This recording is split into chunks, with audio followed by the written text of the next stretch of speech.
안녕하세요, 사랑하는 성도 여러분. 오늘 이 시간 은혜의 조각들 시간은 나를 넘어서 시대를 넘어서 사명을 쫓아 삽시다 라는 제목으로 여러분 찾아뵙게 되었습니다. 요즘 팬데믹의 상황이 굉장히 오래되고 있습니다. 그러다 보니 자연스럽게 우리를 지금 괴롭히고 있는 전염 질병에 대한 그 역사, 그리고 그것에 대해서 우리가 많은 정보를 주고받거나 합니다. 저도 여러 가지 책이나 기사를 통하여서 그동안 무관심했었던 이 전염병에 대해서 하나하나 배우고 있습니다. 그런데 이 전염 질병이라고 하는 것이 참으로 고약한 것이 있어요. 다른 것이 아니라 경제적으로는 한없이 가치가 없는데 사회적인 그 폐해는 너무나 심각하다라는 겁니다. 누구나 전염병은 누구에게나 다 다가갈 수 있고 지금 우리가 겪는 것처럼 모두를 고통스럽게 합니다.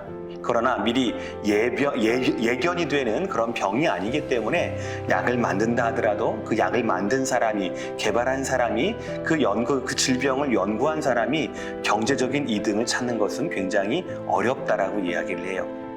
그래서 제가 한국신문에서 들으니까 이 전염 질병, 이거에 대해서 간염 예방학과라든지 의과대학 중에서는 이것에 대한 인기도가 다른 과에 비해서 현저히 떨어진다라는 그런 보도도 제가 보게 되었습니다.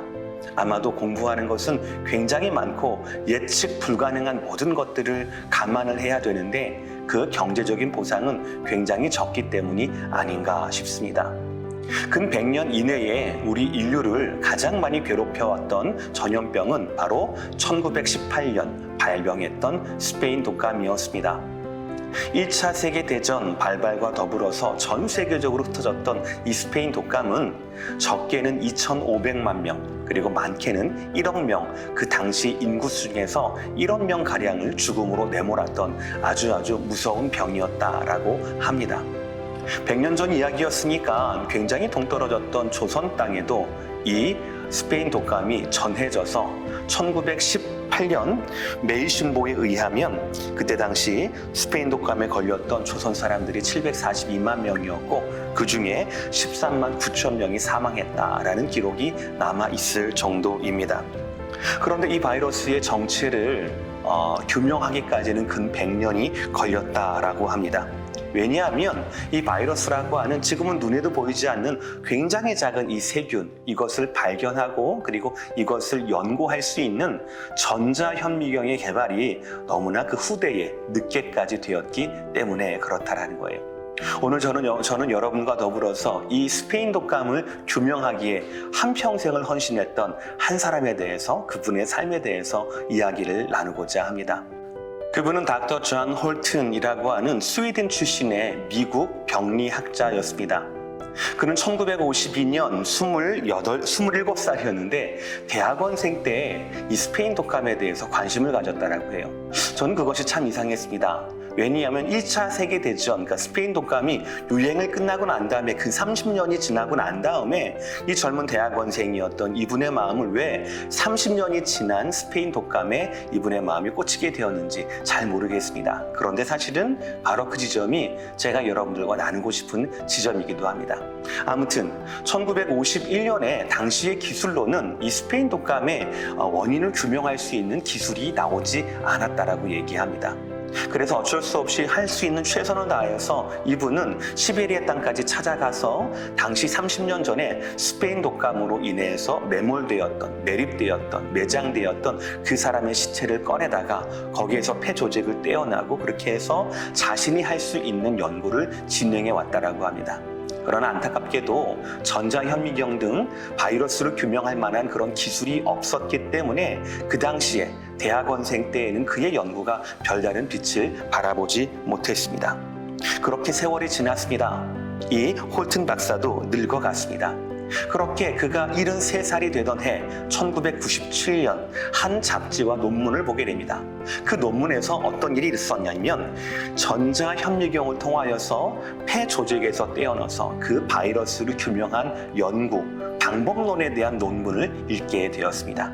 그는 그 논문을 읽은 즉시 자신이 젊었을 적에 한때 매달렸었던 스페인 독감에 대한 숙제를 다시 생각나게 되었고, 다시 젊을 때 찾아갔던 그 곳에 찾아가서 무덤을 파헤치고, 그리고 스페인 독감의 피해자였던 폐 조직의 일부를 가져와서 논문의 저자에게, 그 연구진에게 전달했다라고 이야기를 합니다.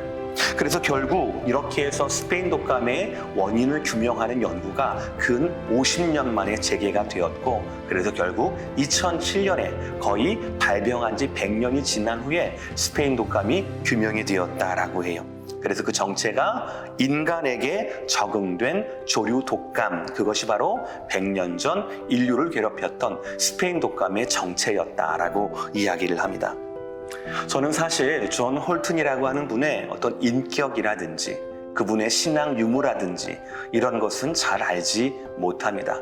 그러나 한 가지 분명한 것은 그가 사사로이 자신의 소명을 따라 살지는 않았다라는 거예요. 단순한 경제적인 기준이라든지 유명세라든지 이것을 위해서 그는 그의 평생을 헌신하지 않았다라는 것은 확실히 말씀드릴 수가 있겠습니다. 만약에 그가 경제적인 부를 쫓았다라면 그는 이미 30년 전에 지나버렸던 전염병에 대한 그 규명을 위해서 젊은 날을 수고할 필요가 있었을까요? 남들이 싫어하는 무덤에 가서 그 시신을 파헤치면서 간염의 위험에도 불구하고 그것을 그렇게 할 필요가 있었을까요? 저는 그렇지 않다고 봅니다.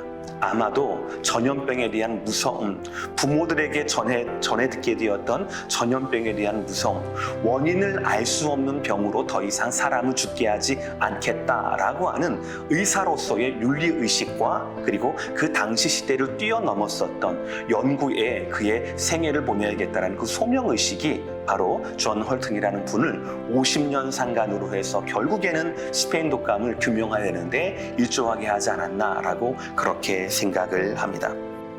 저는 바로 이러한 삶의 제세가 인류에 공헌하는 삶의 자세이고, 그리고 우리가 모두 박수를 쳐 마땅한 삶의 자세다. 그리고 더 나아가서 본받아야 할 그리스도인으로서의 삶의 자세가 아닐까라고 생각을 합니다. 사도행전 9장 15절에 이렇게 말씀하고 있습니다. 주께서 이르시되 가라, 이 사람은 내 이름을 이방인과 임금들과 이스라엘 자손들에게 전하기 위해 택한 나의 그릇이다라는 거예요. 눈이 멀어버렸던 사울을 향한 예수님의 말씀이었습니다. 이방인을 향해 택한 나의 그릇이라는 거예요. 사도 바울의 삶이 그러했습니다.